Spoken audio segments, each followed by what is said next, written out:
Our team coverage continues with Vicki Gonzalez live not too far from the shooting scene. Yeah, Marie, just to give you an idea of where we are in relation to Sergio, we're about 10 miles away in the city of Redlands, and this is a really quiet community that has been disrupted by an active investigation that's continued to escalate into the evening hours. Now, in the past moments or so, we saw SWAT pull out of the scene as well as fire engines. However, Redlands police is telling us this is still very much an active investigation. Public records show that SYED FAROOK is a resident at a home just about a block from us. Now, in the past hours, we have seen SWAT, FBI agents in riot gear sending in robots on multiple occasions to a residence on the 50 block of North Center Street, leaving no stone unturned.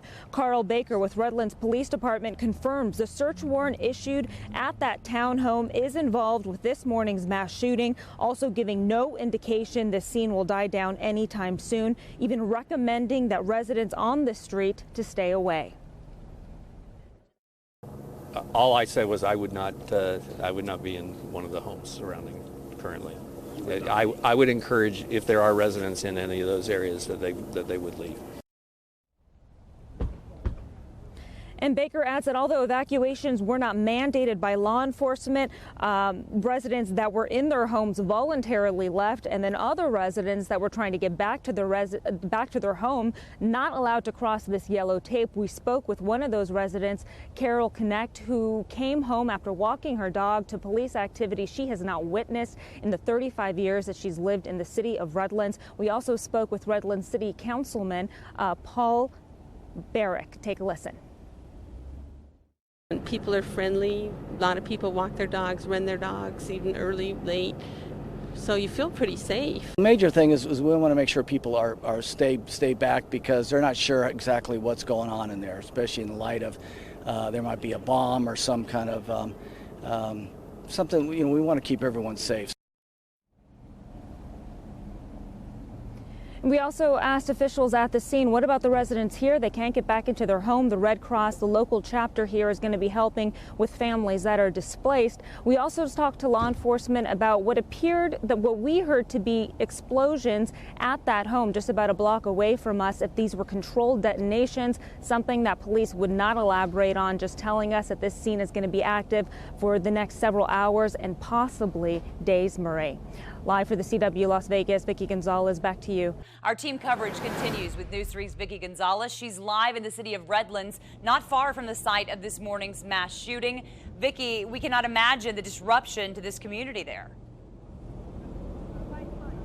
Yeah, a really quiet neighborhood in the city of Redlands. We're about 10 miles east of where Sergio is, and law enforcement believes that this is the home of SYED FAROOK. This is just about 3 complexes down. You see that black sedan right there, and it's shining its headlights on the doors of what's believed to be his residence, and that has really been the focus of this active investigation into the evening hours involving multiple law enforcement agencies.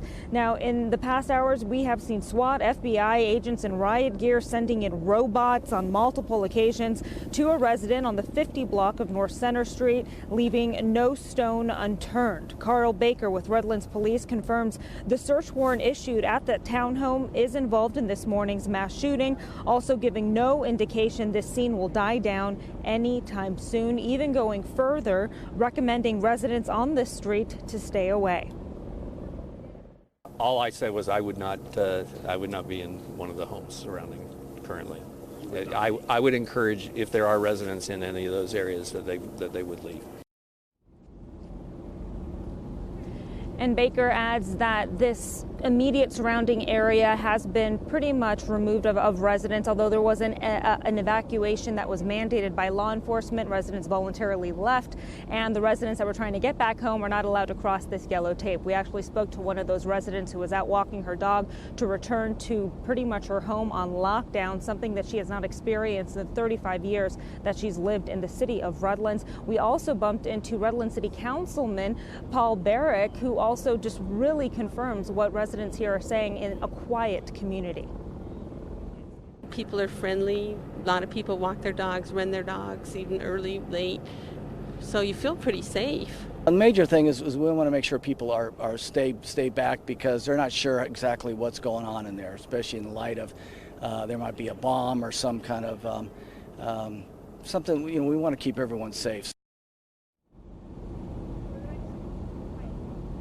And we also talked to law enforcement agencies when we heard what appeared to have been explosions. We wanted to know if those detonations were controlled. Law enforcement not elaborating on that, just telling us that this is still a very much active scene for at least the next several hours, possibly the next several days. Live in the city of Redlands, Vicki Gonzalez, News 3, back to you in the studio. This home connected to SYED, FAROOK. And he had amassed a real arsenal there. The sheriff's department saying 12 pipe bombs and more than 3,000 rounds of ammo were found inside that residence in Redlands, California. That's where we find News 3's Vicki Gonzalez. Vicki? Yeah, Jim, so imagine that arsenal, and just to give you an idea of where this was in relation to yesterday's mass shooting, we're less than 10 miles from that location. Now, this is the home that has been the focus of an intense investigation that is going on nearly 24 hours. And we see FBI agents currently in front of this townhome. Federal agents have been assisting local police since the very beginning, since around 5:30 p.m. yesterday afternoon. Our cameras witnessing robots entering that home multiple times, as well as what appeared to be the sound of explosions and a bomb squad breaking into a black sedan that still remains in front of that home. Now, we now know, as you mentioned, 12 pipe bombs were uncovered inside that residence connected to SYED FAROOK and TASHFEEN MALIK. Residents describe this neighborhood as quiet and sleepy. Now, that is the overwhelming consensus here. Terry Zidler has lived here for more than 20 years, and he actually has a unique connection to these attacks. He actually worked for Loma Linda Medical Center and gave some insight into what type of care the victims are receiving. I worked there for 43 years, retired from there as a respiratory therapist, and they get really good care. That's utmost to their concern, so I know they're being in the best hands possible. And as you can see right now, there is still FBI agents. This has been an active investigation literally every minute in the past 24 hours or so. Now, police aren't confirming that SYED FAROOK actually lived inside this home. However, public records are showing or connecting family members to this residence. And SYED also has a connection to another home in Southern California. So we took a trip, and this is the video that you're about to see. This is the city of Corona. It's about 30 minutes from where we currently are in the city of Redlands. And once again, another seemingly quiet neighborhood. We spoke with neighbors who talked about the extensive police activity in their neighborhood in the overnight hours. And we spoke with one specifically, Hugo, who has lived there for 3 years. And he describes the family in that residence that matches a general description of the couple who opened fire yesterday in San Bernardino, as well as their infant child. I've seen them around. They're really to themselves. That's pretty much all I can say. I know there was a husband and wife, and their kid was right about 6 months, I would say. It was young. Can you talk to us about what kind of police activity you saw? I seen 2 Corona PD officers last night, and then today there was 2 sheriffs. It looked like sheriffs. They were watching the house, so they were out in front. And law enforcement is emphasizing this is very much an active investigation here in the city of Redlands that could possibly go for days. Live in the city of Redlands, Vicki Gonzalez, News 3, back to you in the studio. All right, Vicki, thank you for that. So new information coming out all the time. Be sure to stay tuned right here to News 3. We'll have continuing coverage of this mass shooting on later editions of our newscast, and we're constantly updating our website, news3lv.com. Now we turn our focus back to the victims. Right now, hundreds, maybe even thousands of people are gathering for a vigil to honor those 14 people who were killed. It's all happening at San Manuel Stadium, and that's where we find Vicki Gonzalez live for us. Vicki, you've watched this crowd assemble just within the last 30 minutes. The stadium has really filled in behind you. Yeah, Jessica, this is about to begin any minute now. And what we're really getting to tonight is the heart of the human spirit. You know, these attacks, these mass shootings continue to become or seemingly more routine, and that triggers frustration, anger. Those emotions are endless. However, the one constant are people coming together. They are rising above crazed murderers, rising above tragedy with love. And we have hundreds of people here tonight. More people are pouring in. They all are coming together as a community. And we got a chance to talk to a couple of individuals tonight who didn't even think twice about showing up, being a member of their community, and embracing. embracing each other in their darkest moments. Take a listen. I mean, I was at work, and we can see police officers, ambulances, firefighters, all people, you know, scrambling around from that area. I mean, I was pretty close, maybe 3 blocks away from when this happened. We're familiar with family members of a couple of people that have passed, so that's another reason just to show support. We never thought it would happen here, and it's happened here. You know, we always see it on TV, but we never see it at home, and I just think this is just our way of showing that, you know, we're coming together for such a tragic thing. And these are just 2 people, but that is the consensus of tonight. A community coming together and showing support. San Bernardino is known as the jewel of the Inland Empire, and many people tonight lighting a candle for the residents that were taken too soon. We're going to stay here throughout the evening. We're going to bring you lots of heartwarming stories and just really getting to the heart of this story, which is overcoming grief and tragedy that is senseless with love.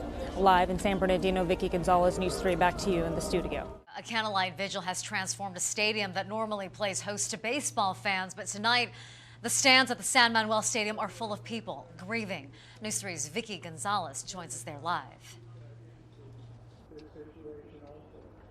Good evening, Marie and Jessica. It is a beautiful turnout. You know, this vigil actually got started a little bit late, and the reason why was because the stadium was overwhelmed with residents that wanted to attend and come together as a community. There were, according to city officials, thousands of cars lining the stadium waiting to get in, and the stadium waited for these individuals to sit down, only met with an applause by the residents that were already here. Now, with all the prayers that have already been underway, as well as songs, the theme is that there is no way around grief, just through it with love.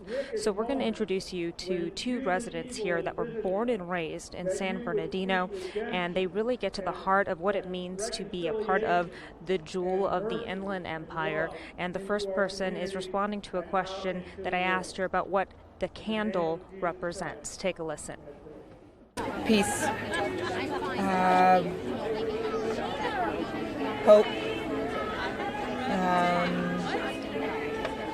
togetherness, remembrance, and yes, remembrance. You know, the community is, you know, we're one of the known cities to be the poorest, but we may be poor, but I mean, we have a lot of love for each other and support.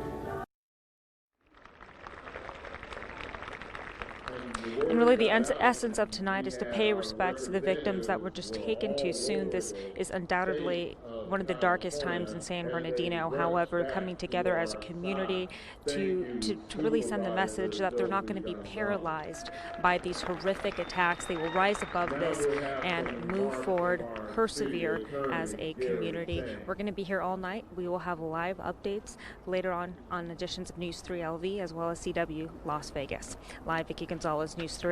Back to you in the studio. They are just a few of the 14 faces tragically taken in an act of senseless violence. Tonight, loved ones were surrounded by thousands of strangers and neighbors gathered in San Bernardino to remember them. Thanks for staying with us tonight. I'm Jessica Moore. And I'm Jim Snyder. We want to start our coverage on the San Bernardino attack by putting our focus where it belongs, not on the 2 twisted killers, but on the innocent victims. That's exactly what the people of that city in mourning did tonight. The community wrapping its collective arms around the families who lost loved ones. News 3's Vicky Gonzalez has our top story. She joins us live from San Manuel Stadium in San Bernardino, where thousands came out for that vigil tonight. It really was heartening to see the numbers. It was a beautiful evening, Jim and Jessica, despite the pain and the anger and the frustration that comes with these attacks that seemingly become more routine across the country.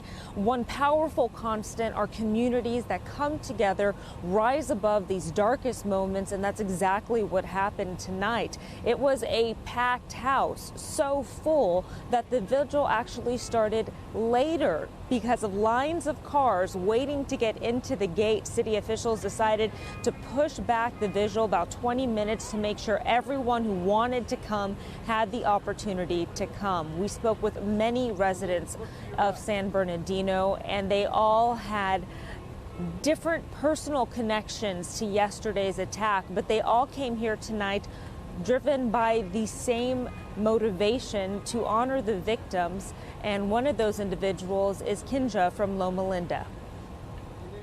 For me, it was a big shock, and I'm here to support my friends and family and my community. For me, this is very important, and we stand with San Bernardino and the victims that lost their lives in this tragic event. And arguably the most powerful message came from the smallest residents.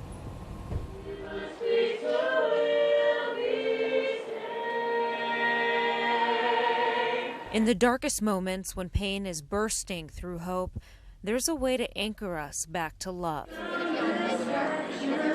By opening our arms to the wisdom of a child. He's in 6th grade over at Lincoln Elementary. A teacher over here brought them, her class made them.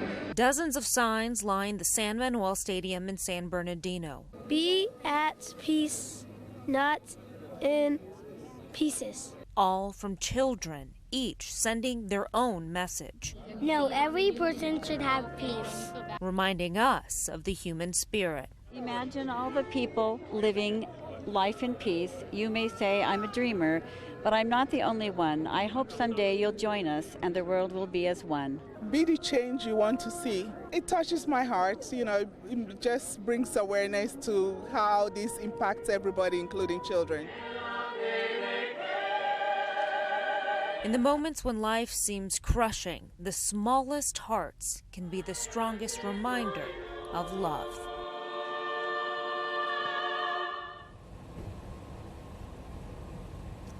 And although the path to healing is far from over for San Bernardino, as we continue to learn more about the victims and their touching stories, tonight was a step in the right direction. People left this evening with full hearts. Live in San Bernardino, Vicky Gonzalez, back to you in the studio.